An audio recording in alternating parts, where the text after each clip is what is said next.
What's going on? Jake here with Uncommon EDC, and today I'm checking out the Arcane Design Preytheon, which I'm super excited about because I'm a big fan of all of the Arcane Design knives, aesthetically at least. I don't have a ton of them in my collection because they're a little bit on the pricier side, but was super excited to check this one out because not only do I love the design, but it's also more in that kind of Goldilocks zone that I like for EDC. He tends to make larger size knives, and this one's a little bit on the smaller for Arcane Design. So all of their knives come in these really nice soft shell cases that are really well padded inside and laser cut foam around the specific knife, so they're not going to be sliding around. Everything's well protected. You also get this certificate of authenticity telling you a little bit about the knife. This one was manufactured 12/1/22, and it also shows you what you went with in terms of handle, blade, and finish. There were 8 variations available at launch. I went with the titanium handles, 20 CV blade, and all black version. And that's going to run you $365. All of the 20 CV versions are going to be $365. And there were 4 of those, basically either black or uncoated handles. And then you can get the Black PVD blade or a stonewash or a satin finish. And then he also decided to offer a budget version this time, which I think is really cool. That one's going to get you S35 VN steel, G10 handles, and going to run you $200. So using the term budget a little bit subjectively there, but it is a nice way to check out an Arcane Design without really committing to spending almost $400 on the knife, which is a really nice option. I haven't handled one, but I've heard good things. I think from what I've heard, they're still really well made and really well done, just a little bit more budget-friendly materials. On top of those two, you can also get a Damasteel blade, and that one's going to run you $640. So definitely on the pricier side. Not really one that I considered because I'm not a huge fan of Damasteel, but it is an option if that's something you're into. On top of all of those variations, there was also at least 3 exclusives that I know of, and then you can buy the inlays separately and really mix and match, and even get inlays that are in materials that didn't come on any of the other configurations. And so it's going to add to the cost a little bit, but if you want something very specific, you can put that together by buying those inlays separately.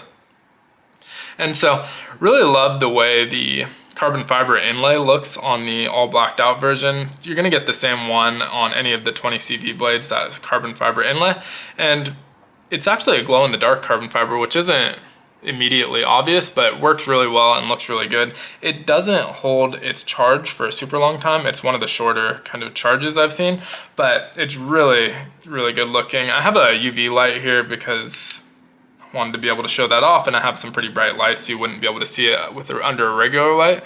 But with this UV, you can see it's got a really vibrant and cool looking glow to it, and that is on both sides. So if that's not your thing, you can definitely switch those out, but I think it looks really great, and most of the time you don't really even notice it because it's kind of a subtle thing there with that all black PVD coated version. I mentioned this being kind of that perfect Goldilocks size, 7.3 inches, which for me, EDC knife, I like right between 7 and 7.5 inches. Of that, 3.25 inches is the blade, 4 inches on the handle. And that handle is really, really comfortable. I'm able to get a full 4-finger grip, no hot spots whatsoever. It's a little bit thinner than some of the other Arcane Design knives that I've handled, and so it feels really good in the hand. In fact, I'll compare it to the Crawler, which is the first Arcane Design knife that I picked up.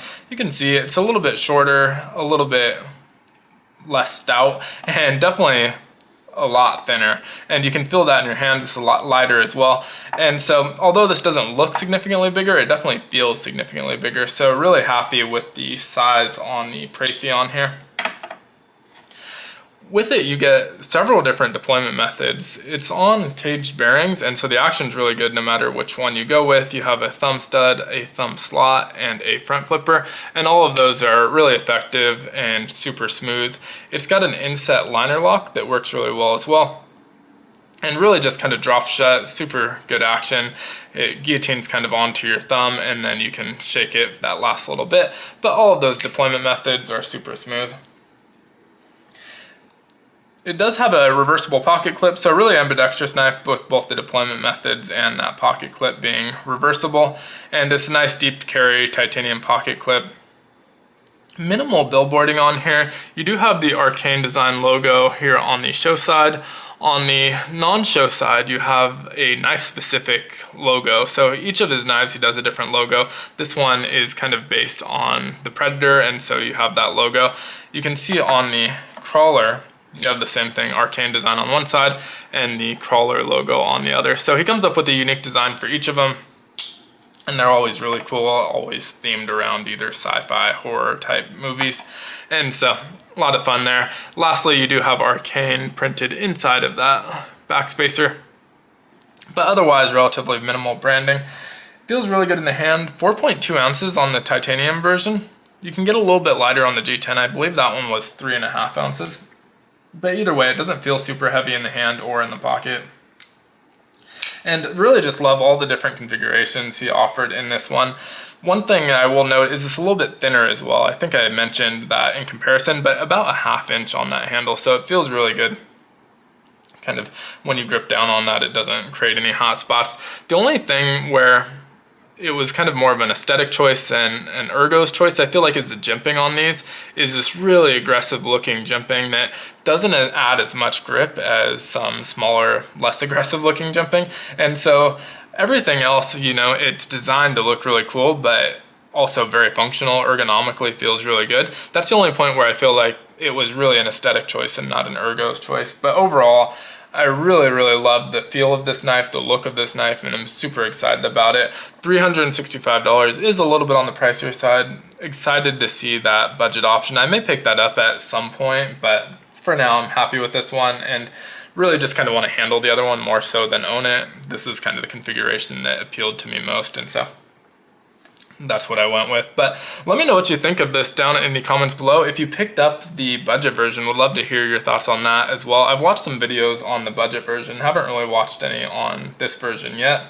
And I don't think I've even seen any available for the Damasteel version, but would love to hear your thoughts on it down in the comments below. If you're interested in checking it out, they are still in stock. From what I've seen, they don't last forever on the site. I think there's only the Abyss available right now on his site, aside from this one. And so if you want them, you should try and grab them while they're in stock, but it's not like they're gonna sell out overnight or anything like that. They do seem to last a little bit. But thanks so much for watching. Be sure to like, comment, subscribe, and hit the notification button. And as always, I hope you have a great one. Take care.